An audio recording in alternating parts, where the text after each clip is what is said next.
আমি সকলো ৰাজনৈতিক দল 2026ৰ কাৰণে একলগ হ'ব লাগে। আমি ৰাইজৰ দল একলগ হ'বৰ কাৰণে উন্মুখ হৈ ৰৈ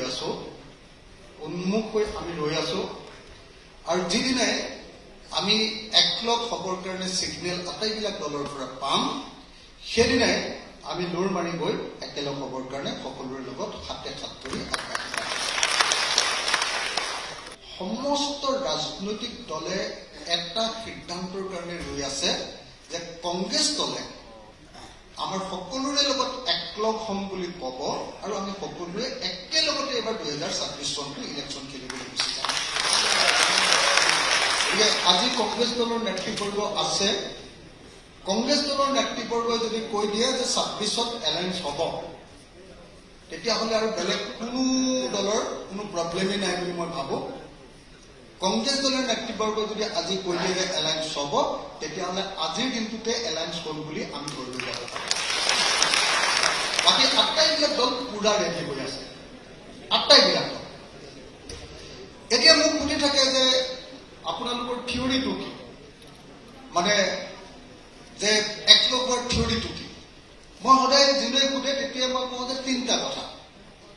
1 নম্বৰ কথাটো হ'ল যে য'ত কংগ্ৰেছ দলৰ জিকিব পৰাৰ সম্ভাৱনীয়তা আছে তাত কংগ্ৰেছ দলে খেলিব, য'ত আঞ্চলিক দল আৰু লেফ্ট পাৰ্টিবিলাকৰ সম্ভাৱনীয়তা আছে, কংগ্ৰেছৰ সম্ভাৱনীয়তা তাত সেইকেইটা পাৰ্টিতকে তুলনামূলকভাৱে কম, তাত সেইকেইটা পাৰ্টিৰ মানুহে খেলিব। আৰু বাকী কিছুমান বহুত পাৰ্টি আছে য'ত আমাৰ কংগ্ৰেছৰো সেই অৱস্থা নাই, ৰাইজৰ দলৰো নাই, বা অন্য লেফ্ট পাৰ্টিবিলাকৰো সেই অৱস্থা নাই।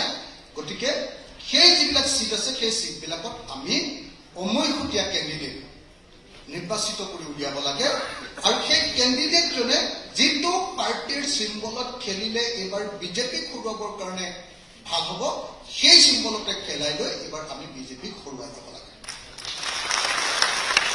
মই ভাবোঁ যে এইটোৱে আমাৰ কথা। আৰু বহুতে আমাক কয় যে আপোনালোকে বেছি চিট বিচাৰিব নেকি ৰাইজৰ দলে, ৰাইজৰ দলে বেছি চিট বিচাৰিব, এইটোতে চাগে গণ্ডগোলটো লাগিব এনেকে বুলি কয়। মই আপোনালোকক একদম ক্লিয়াৰলি কৈ দিছোঁ যে সেইটোক লৈ আপোনালোকে কোনেও ভাবিব নালাগে। অমৈখতীয়া মঞ্চটোৱে অমৈখতীয়াভাৱে বহি ৰাইজৰ দলক যদি 2টা চিট দিয়ে 2টা চিটত খেলিব, আৰু 25টা চিট যদি দিয়ে 25টা চিট। এইটোক লৈ আপোনালোকে অকণো ভাবি লোৱাৰ কোনো প্ৰয়োজন নাই। ৰাইজৰ দল সম্পূৰ্ণৰূপে দৃঢ় হৈ আছো যে আমি এইবাৰ 26ত একেলগ হ'ম, একেলগ হৈ এবাৰ কংগ্ৰেছ, ৰাইজৰ দল, জাতীয় পৰিষদ আৰু লেফ্ট পাৰ্টিকেইটা আৰু আমাৰ কাৰ্বি পাহাৰৰ APSLG একেলগতে অসমত 1 মাহ মাত্ৰ এটা দৌৰ মাৰি দিম। তাৰপিছত একেদিনাই হিমন্ত বিশ্ব শৰ্মাই মই আৰু 26ত ইলেকশ্যন মোৰ পুৰা দৃঢ় বিশ্বাস আছে হিমন্ত বিশ্ব শৰ্মাই ইলেকশ্যন নেখেলো বুলি কৈ দিব, যে মোৰ নেতৃত্বত নালাগে বেলেগৰ নেতৃত্বত খেল এনেকে কৈ দিব। এইটো কনফাৰ্ম, আপোনালোকে চাই থাকক। মই সেইকাৰণে গৌৰৱ গগৈ ডাঙৰীয়া, লুৰিণজ্যোতি গগৈ ডাঙৰীয়া, লেফ্ট পাৰ্টিকেইটা, আমাৰ জনছ ইংকাঠা ডাঙৰীয়া আৰু আমাৰ ৰাইজৰ দল আটাইকে মই বিনম্ৰভাৱে প্ৰাৰ্থনা জনাইছো, আমি দৃঢ়, সুদৃঢ়, আমাৰ অলপো ইফাল সিফাল নাথাকে। আমি ৰাইজৰ দলে একলগ হ'বৰ কাৰণে কেৱল হুইচেলটোৰ কাৰণে ৰৈ আছো, হুইচেলটোৰ কাৰণে। যিদিনাই আপোনালোকে হুইচেল মাৰিব আমি একলগ হ'ম, আৰু হিমন্ত বিশ্ব শৰ্মা আৰু বিজেপি চৰকাৰখনক ব্ৰহ্মপুত্ৰত দলিয়াই পেলাম। আমাৰ অলপ CID মানুহো আছে, অলপ বি টিম। আজিকালি মই যেতিয়া ৰাজনীতিত সোমাইছিলো বি টিম মই বুজিয়ে পোৱা নাই কি বি টিম মানে কি। আমাৰতো আৰু সন্মুখৰ পৰাই আমাৰ ৰাজনৈতিক যুদ্ধ হয়। পিছতে যেতিয়া মই নিজে ৰাজনীতিৰ বাবে অলপ অভিজ্ঞ হলো, গম পালো B team, C team, vote কটা, এইবোৰ চব মই গম পালো।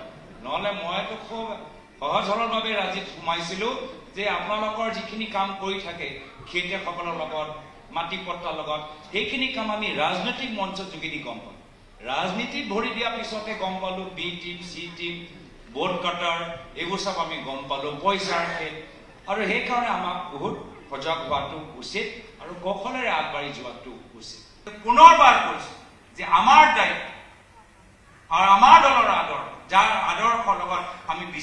কৰিব নোৱাৰো যে আমি সকলোকে একত্ৰিত কৰিম। আৰু সেইকাৰণে আমি কেতিয়াবা কওঁ যে যেতিয়া আমি নিৰ্বাচনী কথাবোৰ পাতো, এলায়েন্সৰ কথাখিনি পাতো, বহুতখিনি কথা পাতিব লাগে, আদৰ্শবিদ হ'ব লাগে, কোঅৰ্ডিনেশ্যন এটা হ'ব লাগে, কথাবোৰ অলপ আমাৰ কামবোৰ অলপ আমাৰ কামৰ যোগেদি আমি আমাৰ কামে আমাৰ পৰিচয় হ'ব লাগে যে আমি বাস্তৱ মিত্ৰ, কথাৰে নহয়, আমি কামৰ যোগেদি আমি দেখাব লাগে যে হয় আমি শুভচিন্তক, আমি শুভ আকাংক্ষী। আমি স্বীকাৰ কৰিছো, মই প্ৰথম দিনতে কৈছো, আজিও কৈছো, আগন্তুক বিধানসভা নিৰ্বাচন কংগ্ৰেছে অকলে খেলি নিদিয়ে। আগন্তুক বিধানসভা নিৰ্বাচন কংগ্ৰেছে অকলে নেখেলিব, কংগ্ৰেছে বিভিন্ন লগত সকলৰ লগত কথাখিনি পাতি আমি আগবাঢ়ি যাম।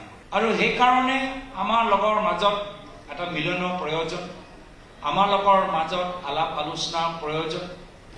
আৰু ক'ৰবাত যেতিয়া নিৰ্বাচনৰ কথা আহে, নিৰ্বাচনী ৰাজনীতি এটা বেলেগ জগত, সমাজ সেৱা এটা বেলেগ জগত। যিমান আমি চেষ্টা কিয় নকৰোঁ, এই দুটা জগতৰ মাজত এটা সীমা থাকে। সংস্কৃতি বেলেগ, নিয়মবোৰ বেলেগ, যি প্ৰক্ৰিয়া হ'ব লাগে এই প্ৰক্ৰিয়াবোৰ অলপ বেলেগ হৈ যায়। আৰু সেইকাৰণে মই সদায় কওঁ যে বিশেষকৈ যেতিয়া ৰাজনৈতিক কথাবোৰ আহে, যেতিয়া ৰাজনৈতিক সিদ্ধান্ত ল'ব লাগে, কংগ্ৰেছ দল সকলোৰ লগত কথা পাতিব। নিৰ্বাচনী ক্ষেত্ৰত কংগ্ৰেছ দল সকলোৰ লগত কথা পাতিব, কংগ্ৰেছ দল সকলৰ কথাবোৰো শুনিব। আৰু সকলৰ কথা শুনিবলৈও আমি ইতিমধ্যে আমি আৰম্ভ কৰিছোঁ।